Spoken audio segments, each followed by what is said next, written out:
right, welcome back, everyone. Pick My Solar's Facebook Live, as always, Rex Kehoe, along with Patrick Crowley. Hello. This is Deep Dive number 53. You just keep going up. Mm-hmm. Talking about something pretty exciting today, California's new Solar Bill of Rights. So California's been in the news quite a bit lately with some new legislation with solar. We had, I don't know what the bill was called, but new homes in California that are built 2020 all must have solar. Right. Pretty forward thinking from everything we've seen in the solar industry and the legislation surrounding it to make that requirement. Pretty leading the charge, California is, and this is just yet another example of that. Yeah, absolutely. So as always, ask us anything, write a comment, send us an email, give us a call. We will answer any and all of your questions. Okay. All right, so the Solar Bill of Rights. This was a bipartisan bill in the Senate. So Scott Weiner, San Francisco, Jim Nielsen from Fresno, both agreed on this. So that's good to see that both sides. Yeah, it's nice to kind of see that there's a bridging across the aisle. Not to get too political, but that's always good to see. And I think that we're starting to see hopefully a new trend where environmentalism and things that will benefit not only the environment but grid resiliency, things that really support our infrastructure is starting to kind of creep up towards the top of these agendas, which is nice to see. Absolutely. So I think there's three main parts to this Bill of Rights. We can switch it here.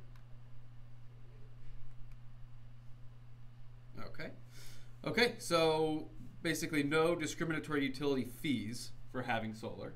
That's kind of the biggest, the first part of the process. Yeah, so with what they are likely kind of hinting at there is, states like Arizona and New Mexico, while they hadn't, straight up stopped the adoption of solar, they made it really, really difficult for someone to go solar. And in what they've done with that process is the utilities really didn't know how to handle the influx of solar, and so they made these fees for going solar so ridiculous that it almost killed the savings. And so if you look up solar news in either one of those two states, mostly a few years ago is when it all kind of hit.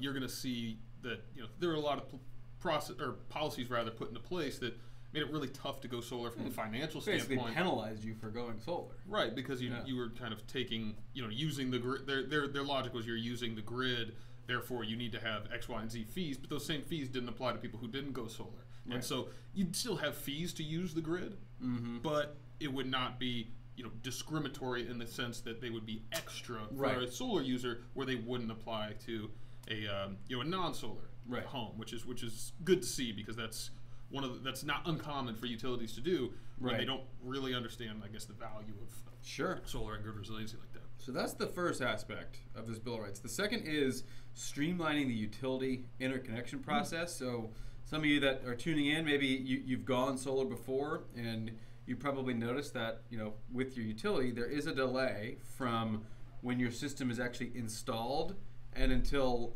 the utility actually allows you to turn it on. Right. We call that PTO, or permission to operate. So there's an interconnection process that you have to go through utility before they allow you to flip the switch. Yeah, how long does that usually take?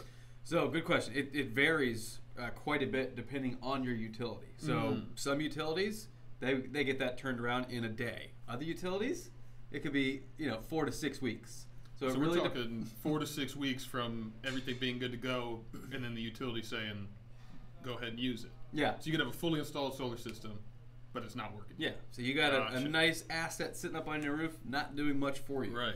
Oh, it got to be frustrating. So looking forward to that. Yeah. So hopefully, and I don't think we have the specifics on what this streamlined utility process looks like. Not quite. But hopefully it's a nice little 24-hour turnaround time. That would be nice. That'd be fantastic. Okay, and then the third main component here is fair compensation to export stored power to the grid. Yeah, and so this is we're talking about battery storage here. Yep.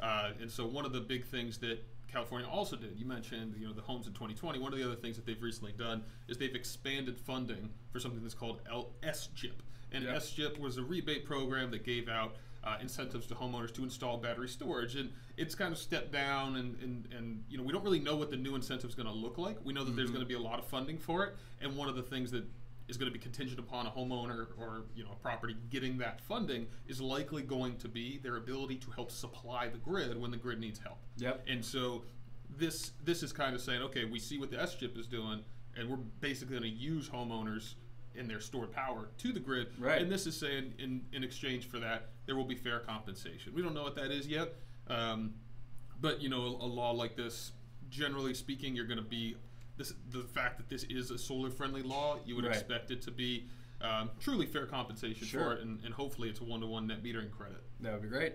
Yeah, and I mean, again, not as many details we might like at this point, but awesome that this is just in place and the wheels are at least in motion here. Mm-hmm. Okay.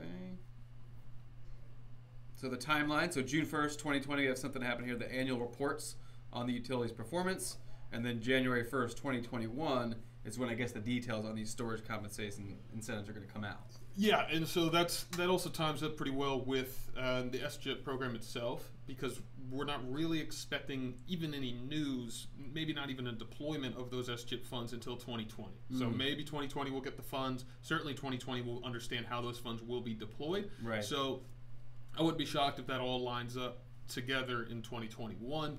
But again, still too early to say exactly what that's going to look like. But I would imagine the annual reports on the utility performance, when they need power, when they don't, that's going to tie into that compensation as well. So we're still a ways out from knowing what it looks like, for sure. Very good.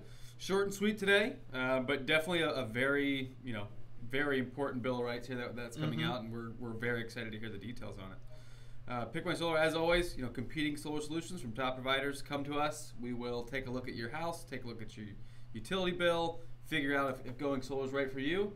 And we got a network of installers throughout the country that we work with, and we'll be sure to get you a fair price with a great company. The end. Thanks, everyone. We will see you next week. Have a great weekend.